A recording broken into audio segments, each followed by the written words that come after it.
Hey yo, let me tell you a little story, some shit that happened in the city near me. You ain't gonna like what I have to say, but I need you to fucking hear this and recognize everything I say is 100% true.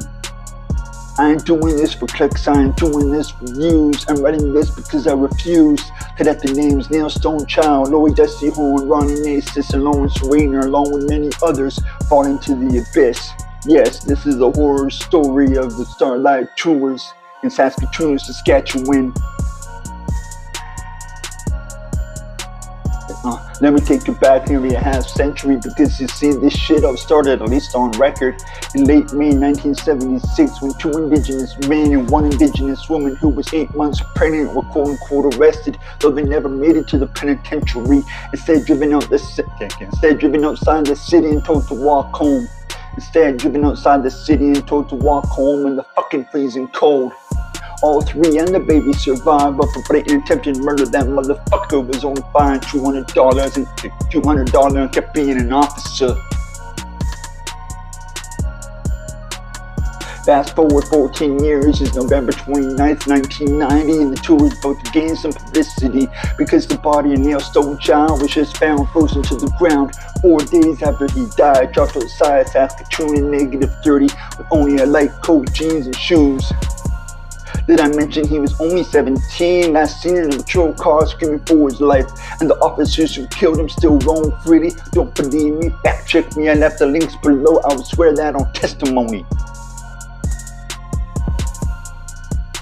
Star bright, starlight, don't forget their names at night. Star bright, starlight, never stop putting up a fight. Fuck these Starlight Tours.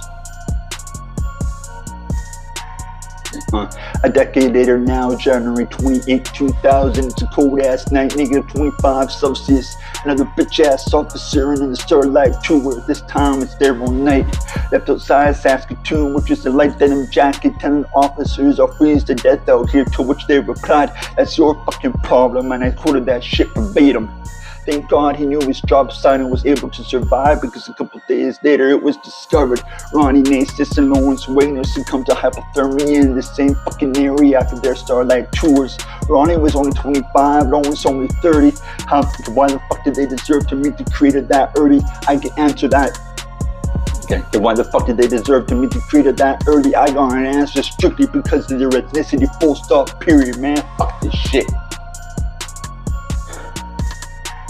Yeah, I know I mentioned other names, but this shit causes too much fucking pain. I'm just a white dude with an attitude, but this shit still happening today. Spread up from Calgary to Gold Bay. So in a way, I identify with Eazy-E when he would tell Dre he had something to say, screaming "fuck the police." To all my brothers and sisters lost in Starlight Tours, I hope you rest in peace. And to all the bitch ass officers committing these murders, I hope you rot in hell, you racist motherfuckers. Fuck Starlight Tours. The majority of indigenous people who are apprehended and quote unquote arrested are done so under false and often fake charges. Charges that are given strictly because of the indigenous heritage. Victims will have their coats, gloves, hats, and in some cases, even their shoelaces taken away before being made to walk up to 14 hours back to civilization, if they make it at all. Despite Starlight Tours being nothing but attempted and often actual murder, no police officer has ever been charged with murder or attempted murder. The Starlight Tours are Canada's best kept secret.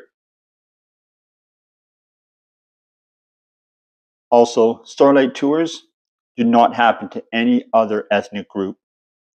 This is straight systemic racism toward Indigenous people. Please educate yourselves. Please speak out. Because honestly, I myself am Indigenous. And I don't want to take that fucking ride. Thank you.